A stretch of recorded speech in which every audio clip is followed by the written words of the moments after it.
وانصرنا به على عدوك وعدونا إله الحق آمين.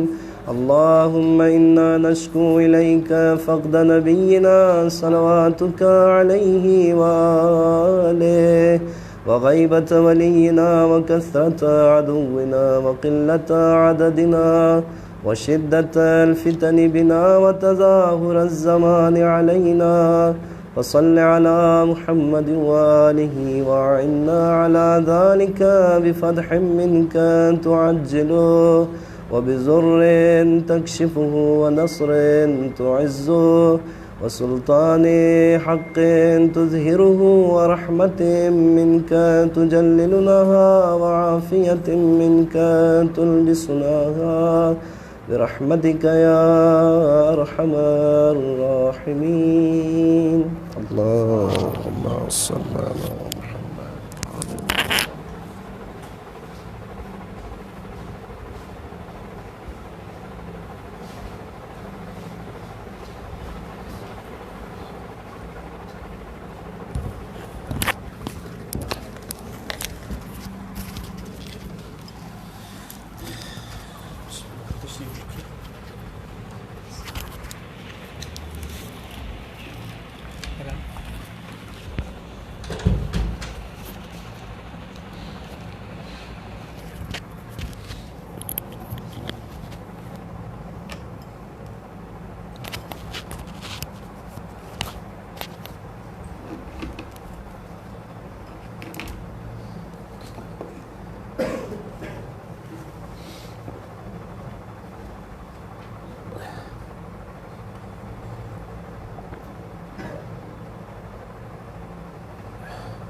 بسم اللہ الرحمن الرحیم. الحمد للہ رب العالمین، وصلی اللہ علی سیدنا محمد وآلہ الطاہرین.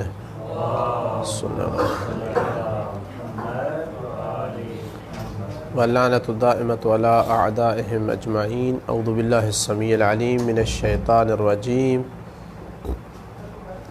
سورہ حجرات کی آیت نمبر 10 میں فرمایا انما المؤمنون اخوۃ فاصلحوا بین اخویکم واتقوا اللہ لعلکم ترحمون. کہ مومن صرف اور صرف بھائی ہے، کوئی اور ان کا آپس میں تعلق اور رشتہ نہیں ہے. پس اپنے دو بھائیوں میں اصلاح کر لو، اللہ سے اور اللہ سے ڈرو تاکہ تم پر رحم کیا جائے.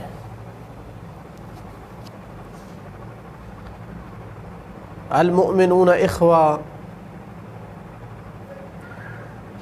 اللہ تعالیٰ مومنین کے درمیان اعتباری بھائی چارہ قائم کر رہا ہے. تکوینی طور پر ہر کوئی اپنے ماں باپ کا ہے، لیکن شرعی اور اعتباری حیثیت سے، قانونی حیثیت سے اللہ تعالیٰ مومنین کو بھائی قرار دے رہا ہے. لہٰذا ضروری نہیں ہے کہ قانونی طور پر بھائی چارہ قرار دینا، بھائی بھائی بنا دینا ضروری نہیں ہے کہ وہ خلقت اور تکوین میں بھی بھائی بھائی ہوں، اور نہ اس کا الٹ ضروری ہے کہ اگر تکوینی اور خلقت میں بھائی بھائی ہوں تو ضروری نہیں ہے کہ شرعاً اور قانوناً بھی وہ بھائی ہوں. مثال کے طور پر بغیر عقد کے اگر ایک مرد اور عورت کے بچہ پیدا ہوتا ہے اور پھر ایک دوسرا بچہ بھی پیدا ہوتا ہے بغیر عقد کے، تو یہ تکویناً تو ایک ہی ماں باپ سے ہیں، لیکن شرعاً یہ بھائی نہیں ہیں. قانوناً بھائی نہیں ہیں یہ، تو لہٰذا ملازمہ نہیں ہے ان دو میں کہ اگر خلقت اور تکوین میں بھائی ہوں تو شرعاً بھی وہ بھائی ہوں، یا خلقت اور تکوین میں بھائی نہ ہوں تو شرعاً بھی بھائی نہ ہوں۔ ہو سکتا ہے خلقت و تکوین میں بھائی ہوں لیکن شرعاً نہ ہوں، ہو سکتا ہے اس کا الٹ ہو۔ تو مومنین تکویناً یا اپنی خلقت میں بھائی نہیں ہیں، لیکن شرعاً اللہ نے انہیں بھائی قرار دیا ہے۔ اس بھائی ہونے کے کچھ احکام اور آثار اور حقوق ہیں یا نہیں، ایسے قرار دیا، اس کے حقوق ہیں، اسی لیے تو بھائی بنایا ہے۔ ان حقوق میں سے ایک حق کیا ہے کہ جب ایک گھر میں دو بھائی آپس میں لڑ پڑتے ہیں تو تیسرا جو بڑا بھائی ہے وہ دیکھتا رہتا ہے یا چھڑاتا ہے؟ چھڑاتا ہے نا، انہیں صلح کرواتا ہے۔ تو لہٰذا واجب ہے تم پر کہ جب مومنین آپس میں لڑ جائیں تو تم ان کی صلح کراؤ، یہ واجب ہے۔ کس لیے بھائی؟ چونکہ وہ آپس میں بھائی بھائی ہیں اور تمہارے بھی بھائی ہیں، اسی لیے کہا کہ فَأَصْلِحُوا بَيْنَ الْأَخْوَيْنِ، نہیں کہا اخویکم تمہارے، یعنی وہ آپس میں بھی بھائی ہیں، المؤمنون اخوہ، اور تمہارے بھی بھائی ہیں، تو اپنے بھائیوں میں صلح کرواؤ۔ تو اسلام نے مسلمانوں کو، مومنین کو صرف ہمکار قرار نہیں دیا ہے کہ یہ ہمکار ہیں، کسی ایک ہی فیکٹری یا کارخانے میں یا آفس میں مل کر کام کرنے والے ہیں، دوست قرار نہیں دیا ہے، بلکہ اقرب ترین رشتہ قرار دیا ہے کہ آپس میں بھائی بھائی ہیں۔ قرآن میں یہ نظریہ آ جانا کوئی چھوٹی چیز نہیں۔ تو پھر بھائی والے جو احکام ہیں وہ لاگو ہوں گے، ان میں سے ایک یہ صلح کروانا ہے، اور بھی کا یہ ایک حقوق ہے۔ سخت ترین احکام وارد ہوئے ہیں مومنین کے آپس میں ایک دوسرے کے حقوق کے بارے میں، یا جو حقوق کی تلفی کرتا ہے۔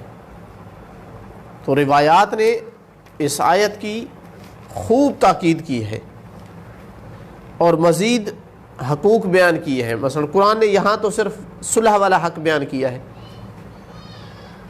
بعض دوسری آیات میں آئے ہیں بعض احکام، لیکن روایات میں تفصیل ہے۔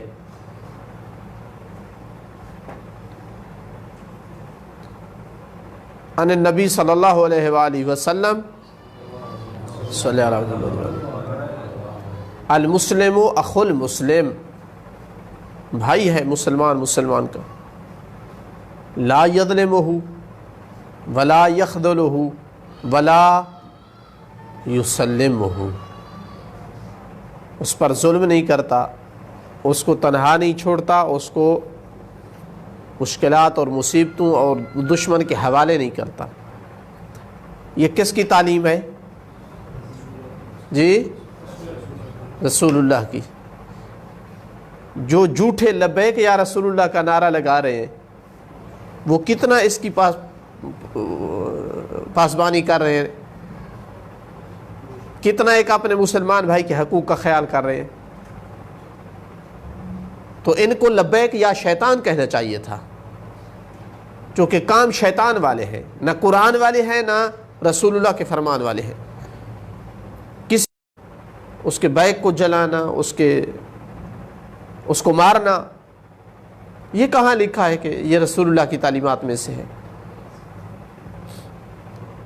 اسی طرح حدیث نبوی میں ہے کہ مثل الاخوین مثل الیدین، مثل الیدین، دو بھائیوں کی مثال دو ہاتھوں کی مثال ہے۔ کیا مطلب دو ہاتھوں کی مثال ہے؟ یعنی جی کیا مطلب؟ یعنی دو بھائی جو ہے وہ دو ہاتھوں کی طرح ہیں، کیا مطلب؟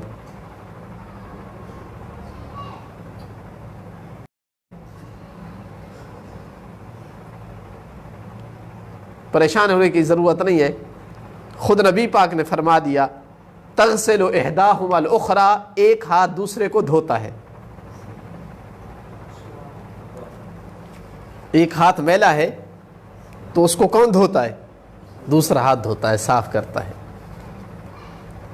تو فرمایا مسلمان ایک دوسرے کے ساتھ اس طرح ہے، اس کی کوئی پریشانی ہے دوسرا اس کو زائل کرتا ہے، اس کی کوئی مشکل ٹینشن ہے دوسرا اس کو زائل کرتا ہے، اس میں کوئی عیب ہے تو اس کو اس عیب سے صاف کرتا ہے، پاک کرتا ہے، اس کو بتاتا ہے، اس کو رہنمائی کرتا ہے.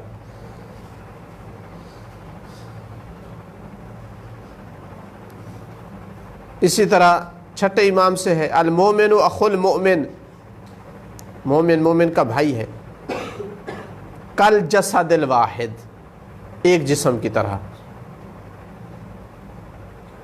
یہ میرا خیال میں اخ سے بھی زیادہ دقیق ہے، بھائی ہونے سے بھی زیادہ دقیق ہے کہ ایک جسم کی طرح ہے.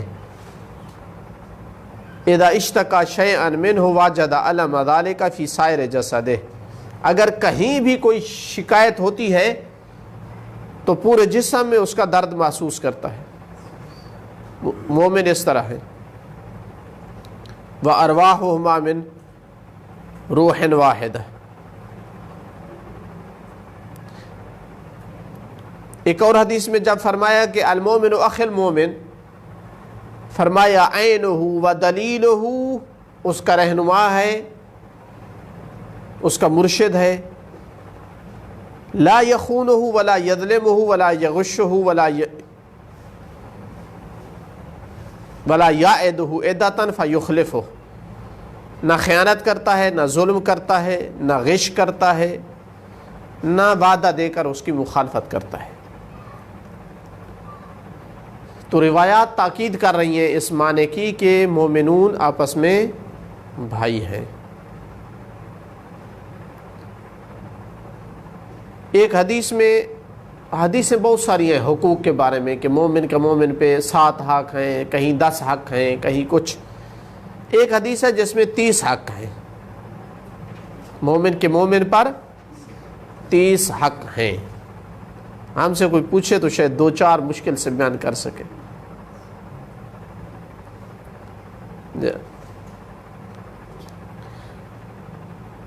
یعنی آج ایک مومن کو دوسرے مومن کو اذیت کرنے کے زیادہ طریقے جانتا ہے، وہ اس کے حقوق پورا کرنے کے راستوں سے، طریقوں سے. للمسلم علی اخیہ 30 حقا، 30 حق ہیں.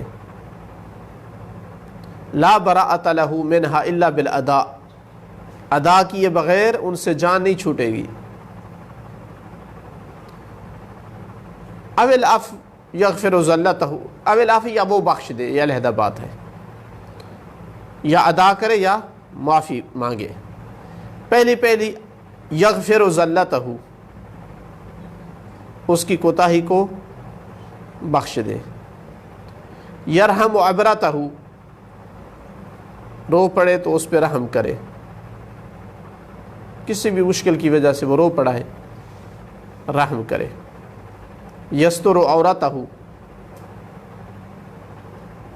اس کے عیب پہ پردہ ڈالے، نہ کہ پوسٹ بنا کر فیس بک پہ چڑھا دے.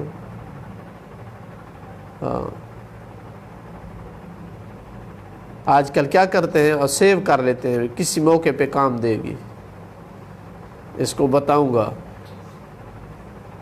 اس پہ لعنت وارد ہوئی ہے ایسے بندے پر روایات میں، جو کسی کی بات کو سیو کرتا ہے کہ کسی موقع پر اس کو نکالوں گا، بلیک میل کروں گا. یہ خفیہ ریکارڈنگ آج کل عام ہوتی جا رہی ہے، حرام ہے ایسا کرنا. یستر عورتہ و یقیل اثرتہ، اگر کوئی زیادتی کی اور معافی مانگ رہا ہے تو معاف کر دے. ویقبل معذرتہ، تقریباً ملتا جلتا ہے، اس کی معذرت قبول کرے. ویرد غیبتہ، اس کی غیبت کو رد کرے. شاید مراد یہ ہے کہ غیبت میں اگر کوئی اس کے بارے میں بری بات کر رہا ہے تو اس کا دفاع کرے۔ وَيُدِيمُ نَصِيحَتَهُ، ہمیشہ اسے نصیحت کرے۔ وَيَحْفِظُ خَلَّتَهُ، اس کی دوستی کی حفاظت کرے۔ وَيَرْعَ ذِمَّتَهُ، اس کے ذمہ کی رعایت کرے۔ يَعُودُ مَرْضَهُ، مریض ہو گیا ہے تو اس کی عیادت کرے، بھول نہ جائے۔ یشہد میتہ، مر جائے تو جنازے میں شریک ہو۔ یجیب دعوتہ، آج کل افطار کے دن ہے، دعوت کرے تو لبیک کہے۔ یہ حق پوری طرح ادا کیا جاتا ہے تقریباً بے درجہ اکمل و اتم، بلکہ یاد دہانی کرائی جاتی ہے۔ وَيُكَافِئُ صِلَتَهُ، مکافات صلہ کرے، یعنی کوئی احسان کیا ہے اس کو پورا پورا اس کا بدلہ دے۔ يَقْبَلُ هَدِيَّتَهُ، ہدیہ دیا ہے تو قبول کرے۔ وَيَشْكُرُ نِعْمَتَهُ، کوئی احسان کیا ہے تو اس کا شکر کرے۔ يُحْسِنُ نُصْرَتَهُ، اچھی طرح مدد کرے۔ يَحْفِظُ حَلِيلَتَهُ، یہ جملہ دیکھنا پڑے گا۔ یقضی حاجتہ، اس کی حاجت روائی کرے۔ ممکن ہے یحفظ حلیلتہ یعنی اس کے گھر والوں کا خیال رکھے اگر وہ کہیں چلا گیا ہے مثلا۔ وَيَشْفَعُ مَسْأَلَتَهُ، اس کا کوئی مسئلہ سوال ہے، حاجت ہے کہیں سے، تو اس کی اگر یہ شفاعت کر سکتا ہے، ہیلپ کر سکتا ہے تو شفاعت کرے۔ یُسَمِّتُ عطسَتَهُ، چھینک آئی ہے تو یرحمک اللہ کہے۔ یرشد ضالتہ، کوئی چیز اس کی گم ہو گئی ہے تو اس پر اس کی رہنمائی کرے۔ یرد سلامہ، یطیب کلامہ، اچھی کلام کرے اس کے ساتھ۔ یبر انعامہ، بر یعنی احسان کرنا، اس کے احسان کے بدلے میں احسان کرے۔ یصدق اقسامہ، کسی چیز پر قسم اٹھائی ہے تو تصدیق کرے، یہ نہ کہے کہ تو جھوٹ بول رہا ہے۔ یوالی ولیہ، اس کے دوست کے ساتھ دوستی رکھے۔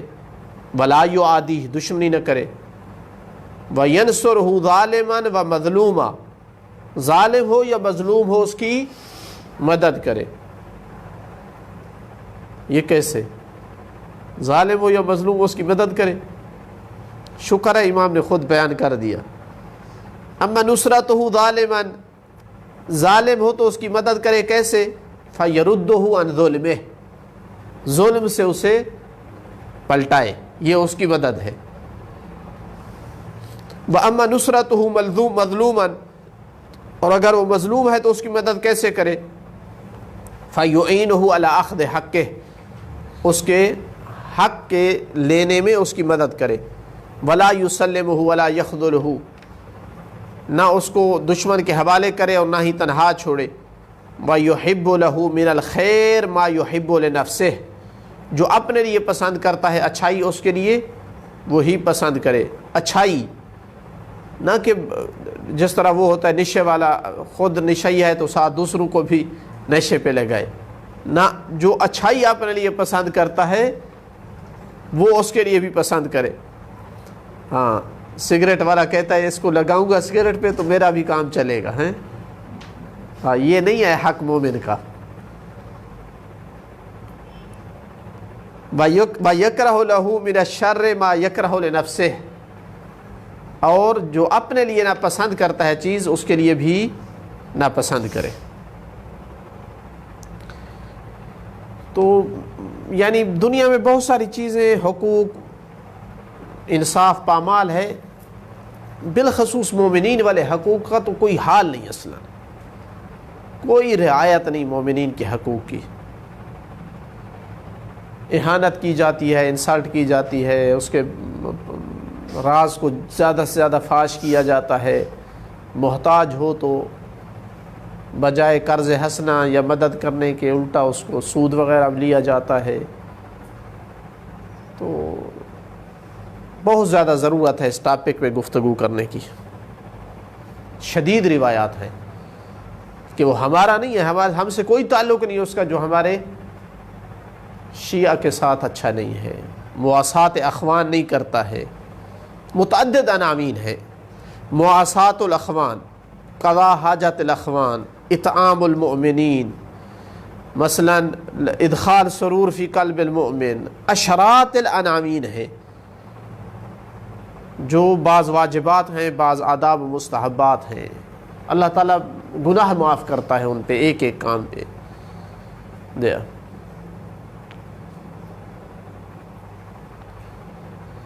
تو اللہ نے مومنین کو آپس میں بھائی قرار دیا، لہٰذا اگر وہ لڑے تو تیسرے بھائی کا فریضہ ہے کہ ان میں صلح کروائے، تماشائی بن کر نہ بیٹھے۔ واتقوا اللہ، اللہ سے ڈرو۔ کون؟ وہ جو آپس میں لڑنے والے ہیں، وہ دونوں بھائی اور یہ صلح کرانے والا بھی، سب کے سب اللہ سے ڈرو۔ لعلکم ترحمون، شاید تم پر رحمت کی جائے۔ یعنی اگر مومنین والے حقوق ادا نہ کیے تم نے، ایک دوسرے پر تجاوز کیا، ایک دوسرے کو لڑایا بجائے صلح کرانے کے، تو پھر اللہ کی رحمت کی امید نہ رکھو۔ اور آج ہم مسلمان عمومی طور پر جو پیچھے جا رہے ہیں، اس کا ایک مین سبب یہ ہے، انہوں نے اتنا اتحاد کر لیا ہے کہ کوئی ویزا وغیرہ نہیں ہے ان کا آپس میں ممالک میں، اور ہماری کتنی طاقتیں آپس میں ایک دوسرے کی مخالفت میں ضائع ہو رہی ہیں، ایک دوسرے کے بندے ہم مار رہے ہیں، کتنی سازشیں مسلمان ایک دوسرے کے خلاف کر رہے ہیں۔ تو کیسے ترقی کریں؟ پھر اللہ کی رحمت کیسے شامل حال ہو؟ جہاں اتنے حقوق پامال ہو رہے ہیں، وہاں اللہ کی رحمت کی امید نہ کی جائے۔ آیت نمبر 11 میں فرمایا، یا ایھا الذین آمنوا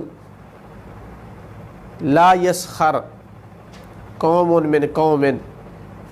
اب لڑائی سے ایک درجہ نیچے آیا قرآن۔ لڑائی نہیں کرنی، کوئی کرے تو صلح کروانی ہے ہر صورت میں۔ رہن سہن کا انداز ایسا نہ ہو جو لڑائی تک لے جائے۔ تمہارا سوسائٹی میں ایک دوسرے کے ساتھ تعامل ایسا ہو کہ لڑائی تک نوبت نہ پہنچے۔ تو گویا یہ آیات لڑائی اور جھگڑے کو جڑ سے اکھیڑنا چاہتی ہے کہ وہ کام ہی نہ ہو جو فتنے فساد کا موجب بنتا ہے۔ ان میں سے ایک چیز جو ہے وہ کسی کی مذاق کرنا اہانت کے طور پر۔ کتنی لڑائیاں ہو چکی ہیں اس پر، ہوتی رہتی ہیں کہ اس نے میری انسلٹ کی ہے، اس کو جرأت کیسے ہوئی؟ اے اہل ایمان، لا یسخر قوم من قوم، تمسخر نہ اڑائے ایک قوم دوسری قوم کا۔ عسیٰ ان یکونوا خیرا منہم، ممکن ہے کہ تمسخر اڑایا جا رہا ہے۔ ولا نساء من نساء، اور نہ ہی خواتین کا تمسخر اڑائے۔ ان یکن عسیٰ ان یکن خیرا منہن، ممکن ہے جن کا تمسخر اڑایا جا رہا ہے وہ بہتر ہوں عند اللہ، ان سے جو تمسخر اڑا رہی ہے۔ شان نزول کے حوالے سے واحدی نے اسباب نزول میں جو لکھا ہے کہ یہ جو قوم کی بات ہے مردوں کے حوالے سے، یہ ثابت بن قیس کے بارے میں، ثابت بن قیس بن شموس ہے غالباً، اس کے بارے میں ہے۔ یہ اونچی آواز سنتا تھا تو محفل رسول میں ظاہراً فصیح بلیغ تھا، اس کو خطیب نبی بھی کہتے تھے، یعنی بات پیغام اچھا پہنچا لیتا تھا۔ تو یہ محفل میں آگے آگے بیٹھتا تھا تاکہ آواز کی سمجھ آئے، مائک وغیرہ تو ہوتے نہیں تھے اس وقت۔ تو ایک دن آیا تو محفل بھری ہوئی ہے، تو یہ اندر سے جو ہے صفوں کو چیرتا ہوا آگے پہنچا، تو جب قریب گیا تو کسی نے کہا کہ ادھر ہی بیٹھ جائیں، آگے جگہ نہیں ہے۔ تو اس کو غصہ آ گیا کہ مجھے ادھر بٹھا دیا۔ اس نے پوچھا کہ تو کون ہے؟ کہا کہ میں فلان ہوں۔ کہا اچھا ابن فلانت، اس کی ماں کا وہ نام لیا جو زمانے جاہلیت میں معروف تھا، جو ایک طعن اور تشنیع تھی، تو وہ شرم سے اس نے سر جھکا لیا. کہا کہ اس وقت یہ آیت اتری اور نساء ولا نساء من نساء، اس کے حوالے سے لکھا کہ ازواج نبی میں سے دو نے جناب ام سلمہ کا تمسخر اڑایا. بعض نے لکھا ہے کہ چھوٹے قد ہونے کا انہوں نے مذاق اڑایا، اور بعض روایت میں کہ انہوں نے کوئی چادر باندھی ہوئی تھی جو لمبی تھی اور زمین پہ گھسیٹ رہی تھی، تو کہا کہ کأنہا لسان کلب، کتے کی زبان ہے، ایسے وہ لگ رہی ہے، یعنی وہ چادر ان کی. تو یہ آیت اتری. عجیب ہے، یعنی مذمت والی آیات میں خود ہی لکھتے ہیں کہ ان کے مصادیق کون تھے، پھر کوئی اور بندہ نام لیتا ہے تو اس پر کیس ہو جاتا ہے. اب یہ میں نے دو کہا ہے، اس نے دو نہیں کہا، اس نے تو نام لکھے ہیں، ان کو کچھ نہیں کہا جاتا، ہم نام بھی نہیں لے سکتے. بہرحال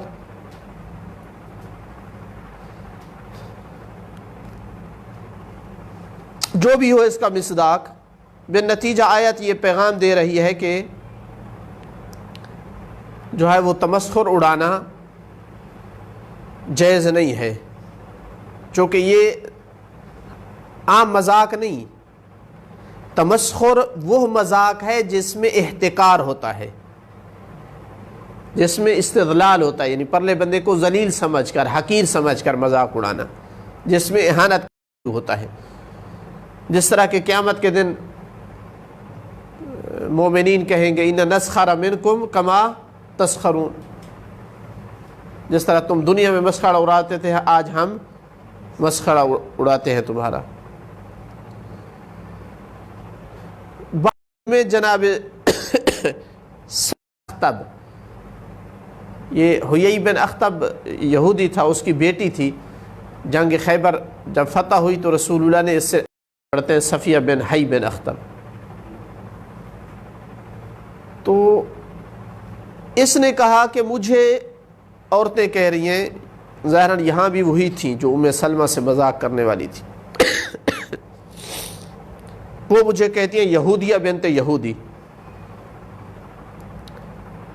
تو اللہ کے رسول نے فرمایا کہ یا صفیہ تو کیوں نہیں ان سے کہتی کہ انا بنت ہارون و امی موسیٰ، تو کیوں نہیں اس طرح سے جواب دیتی ہو؟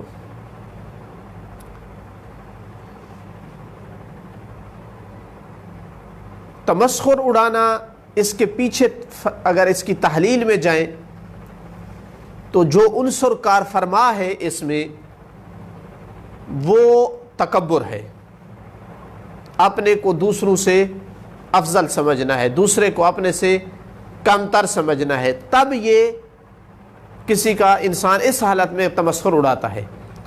اگر کسی کو اپنے سے افضل سمجھتا ہے، اپنے جیسا سمجھتا ہے، کبھی اس کا تمسخر نہیں اڑائے گا. تو یہ نفس کی خباثت ہے جو اس انداز میں ظاہر ہوتی ہے کہ وہ دوسرے مومن کا تمسخر اڑاتا ہے.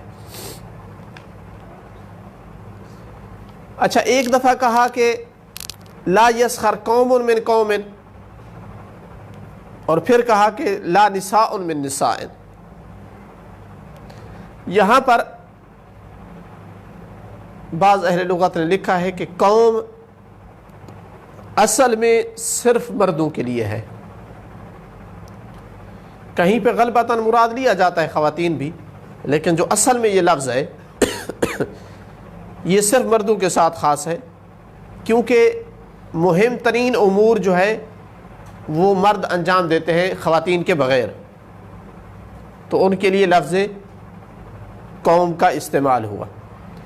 اور یہاں یہی معنی مراد ہے، چونکہ نساء کے مقابل میں آیا ہے تو لہذا قوم سے مراد رجال ہو گیا اور اس کے مقابل جو ہے وہ نساء ہے.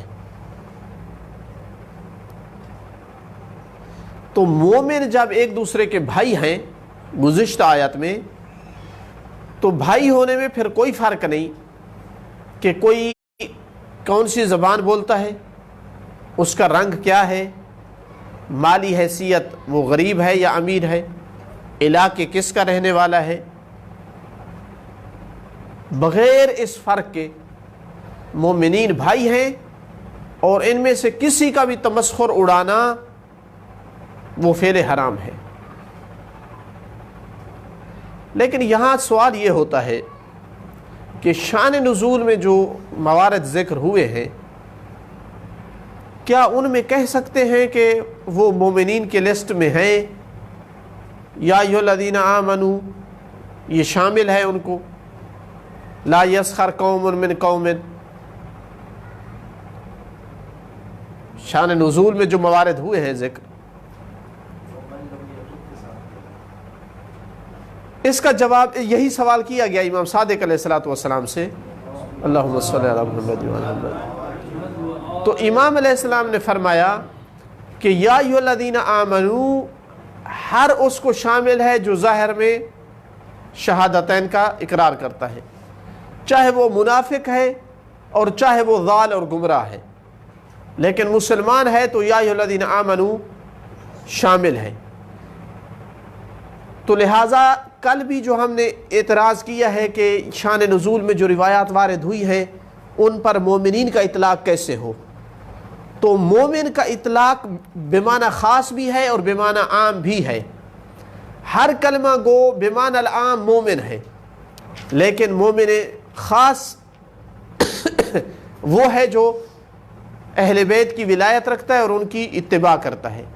اس پر سب سے بڑا شاہد کون ہے؟ یا ایھا الذین آمنوا آمنوا، یا ایھا الذین آمنوا آمنوا۔ اس کا مطلب ہے کہ کچھ ایسے بھی مومن ہیں جن کو مومن بننے کی ضرورت ہے، قرآن جن کو ایمان کی طرف بلا رہا ہے، تو لہٰذا جو اسلام ظاہری ہے اس کو دیکھتے ہوئے یا ایھا الذین آمنوا کا خطاب جو ہے وہ وارد ہوا ہے۔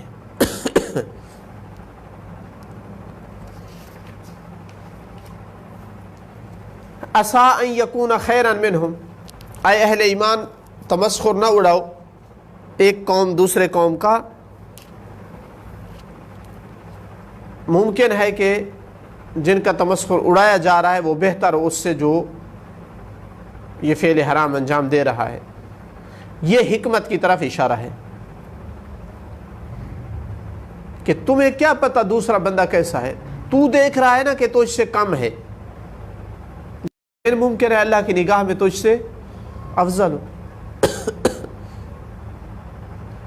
تو پھر تو نے اپنے سے افضل کا مذاق اڑا لیا، تو زیادہ حق رکھتا تھا کہ تیرا مذاق اڑایا جاتا۔ اچھا اگر یہاں یقین ہو جائے کہ نہیں پرلا بندہ افضل نہیں ہے مجھ سے، یقین ہو جائے، وہاں تبصر اڑا سکتے ہیں۔ قرآن نے تو اس کے ساتھ خاص کیا ہے کہ شاید وہ تم سے بہتر ہو، اب شاید والی جگہ نہ ہو، مجھے یقین ہے مجھ سے بہتر نہیں، پھر کیسے ثابت کریں کہ یہاں بھی تمسخر جائز نہیں ہے؟ دیکھیں ایک ہوتی ہے علت اور ایک ہوتی ہے حکمت۔ علت جو ہے وہ اس کے بارے میں کہا گیا ہے کہ العلت تعمم و تخصص، علت عام بھی کرتی ہے حکم اور خاص بھی کرتی ہے، یعنی الحکم یدور مدار العلہ۔ حکمت میں ایسا نہیں ہوتا، حکمت میں ایک مناسب چیز ذکر کی جاتی ہے، ضروری نہیں ہے کہ اس کے ہوتے ہوئے حکم ہو اور وہ نہ ہو تو حکم نہ ہو۔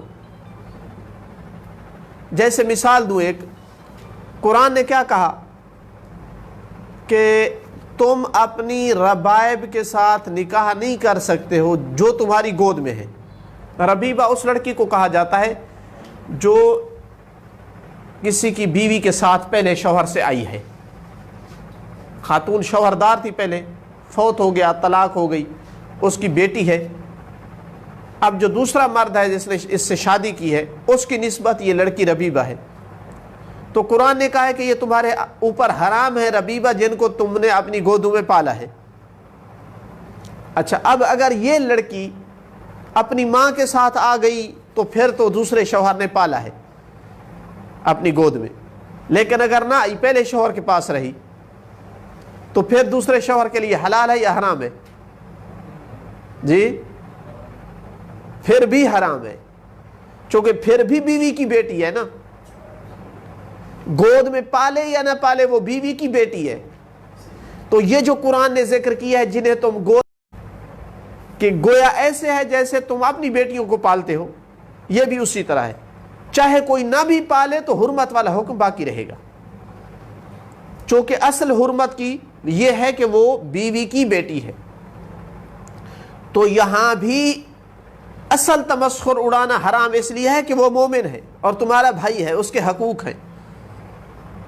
یہ صرف حکمت کے طور پر ذکر کیا ہے کہ تجھے کیا پتا، ہو سکتا ہے تو اس سے بہتر ہو، بلکہ ممکن ہے کہا جائے کہ یہ یقین کرنا مشکل ہے کہ میں اس سے بہتر ہوں، اس لیے کہ ہوتا ہے اسی تمسخر کی وجہ سے وہ تو اس سے بہتر ہو جائے۔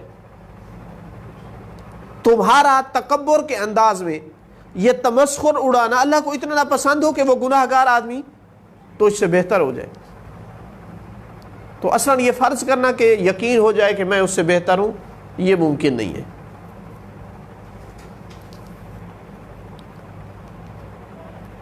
تو یہ جو کہا ہے کہ عسیٰ ان یکون خیرن، یعنی خیرن عند اللہ، کہ ممکن ہے کہ وہ تم سے بہتر، یعنی تمسخر اڑانے والے سے بہتر ہو، یعنی عند اللہ وہ افضل اور بہتر ہو۔ نہ ہی خواتین تمسخر اڑائیں، ممکن ہے کہ جن کا تمسخر اڑایا جا رہا ہے وہ بہتر ہوں ان تمسخر اڑانے والیوں سے۔ وَلَا تَلْمِزُوا أَنفُسَكُمْ، لمز کسی کے عیب پر تنبیہ کرنا کہ تو ایسا ہے۔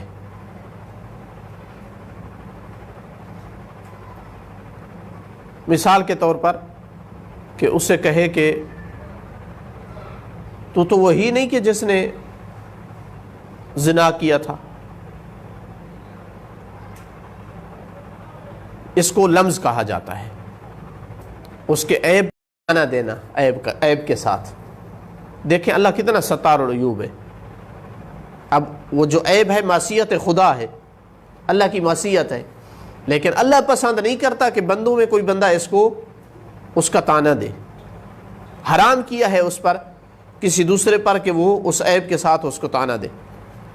پھر کہا کہ انفسکم لا تلمزوا انفسکم، دوسروں کا نہیں کہا، اپنے نفسوں کو طعنہ نہ دو، تشنیع نہ کرو، حالانکہ مراد یہی ہے دوسروں کو طعنہ نہ دو، کیونکہ المومنون اخوہ ہونے کے بعد گویا یہ پورے کا پورا معاشرہ ایک جسم ہے، فرد واحد ہے، اتنے متحد ہیں۔ اگر ایک نے دوسرے کو طعنہ دیا تو یوں سمجھے کہ اس نے اپنے آپ کو طعنہ دیا ہے، اس نے اپنے آپ کو طعنہ دیا ہے۔ اتنے حقوق بنا دیے مومنین کے ایک دوسرے پر، یعنی گویا بعض دوسرے کا حصہ ہے، یہ اس کا حصہ ہے اور وہ اس کا حصہ ہے، تو طعنہ دینے والے نے اپنے آپ کو طعنہ دیا ہے۔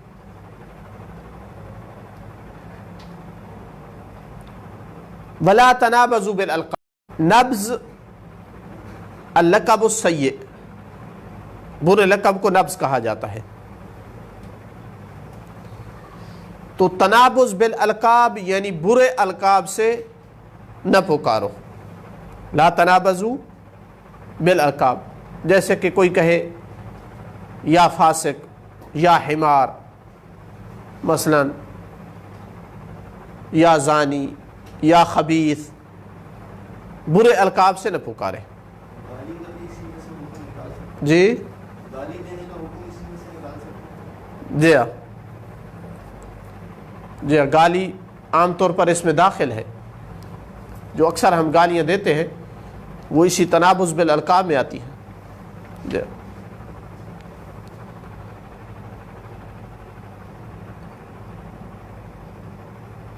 بئس الاسم الفسوق بعد الایمان، اس کے دو معنی کیے گئے ہیں اس جملے کے کہ یہ کس کی طرف پلٹ رہا ہے۔ ایک معنی یہ کیا گیا ہے کہ برا ہے اسم سے مراد نام، جیسے ہم کہتے ہیں کہ فلاں کا اسم اشتہر اسمہ، اس کا نام مشہور ہو گیا ہے، حالانکہ اس کا وہ اسم مشہور ہونا یعنی نام معروف، اصل میں نام معروف ہوتا ہے، ہم کہتے ہیں اشتہر اسمہ۔ یا مراد اسم سے علامت ہے، چونکہ اسم واسمہ سے لیا گیا ہے، واسم یعنی علامت۔ تو ایک معنی یہ کیا گیا ہے کہ بئس الاسم الفسوق بعد الایمان، ایمان کے بعد فسوق والا نام دیا جانا ایک مومن کو یہ بہت برا ہے، یا فسق والی علامت لگانا اس کے ساتھ یہ بہت برا ہے۔ اس کو فسق والا نام دینا یا فسق والی علامت اس کے ساتھ لگانا یہ بہت برا ہے، کیونکہ ایمان کے بعد مومن مکرم اور محترم ہو جاتا ہے۔ اگرچہ پہلے اس کے پاس بڑے بڑے عیب تھے، بڑا مجرم تھا، لیکن اب توبہ طیب ہو گیا ہے، مومن ہو گیا ہے، تو ایمان کے بعد اس کو فسوق والے نام نہیں دے سکتے۔ اگر وہ پہلے زانی تھا، مثلا چور تھا، اب توبہ کرنے کے بعد مومن بن جانے کے بعد اس کو نہیں کہہ سکتے وہ سارق،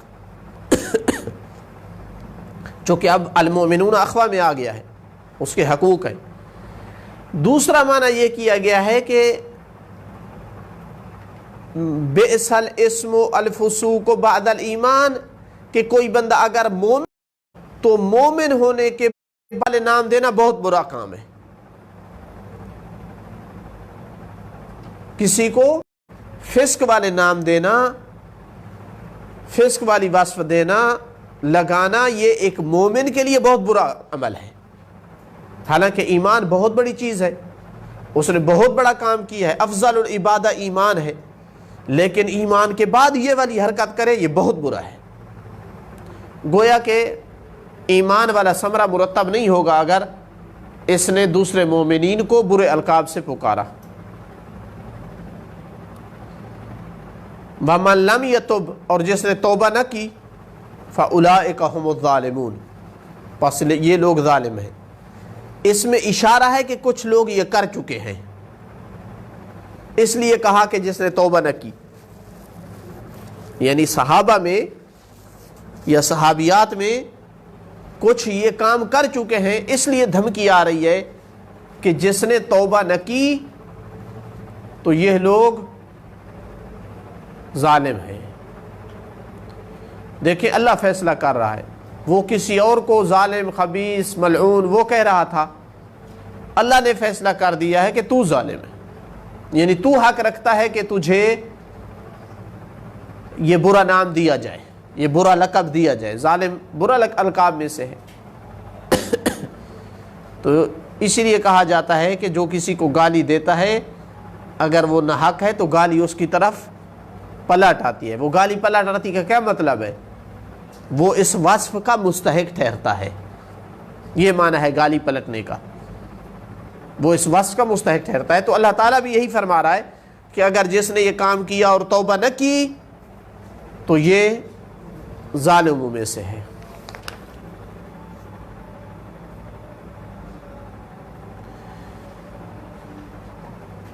ہر دور میں یہ تانا دینا اور گالی دینا، برے لقب دینا اپنا طریقہ کار ہوا کرتا ہے۔ کوئی زمانہ تھا کہ ہجو کرتے تھے، یعنی شعر کے انداز میں ان کے ساری برائیاں بیان کرتے تھے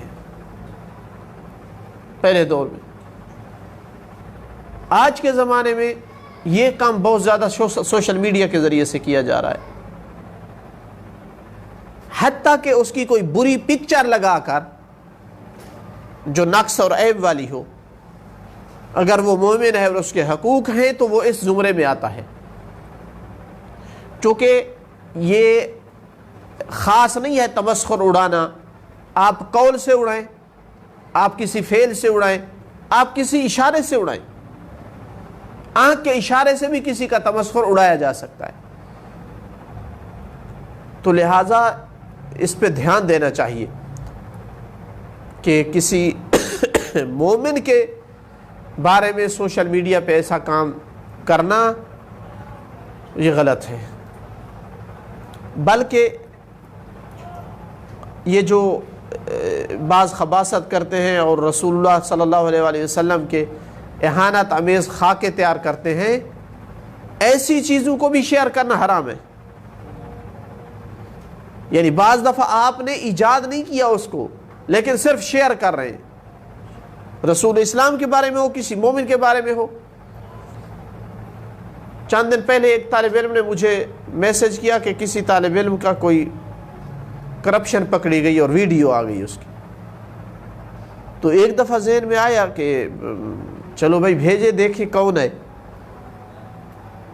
دلچسپی رکھتا ہے بندہ معلومات ہوں کون نے کیا کیا، لیکن بہرحال فوراً یہ خیال آیا کہ اس طرح نشر کرنا اور کسی کو کہنا تو گناہ ہے، تو میں نے کہا معذرتاً مجھے وہ ویڈیو نہ بھیجنا، تاکہ کم از کم مجھے پتہ نہ چلے، اجمالی چلو علم ہو گیا کہ کسی کی بنی ہے، لیکن تفصیلاً خواہش کرنا اور جاننا کہ وہ کون ہے، اس کا مطلب ہے اس کو دعویٰ دے رہا ہوں کہ تو برائی کو نشر کر اور اس کی غیبت کر، اور اس میں بھی حصہ دار ہوں۔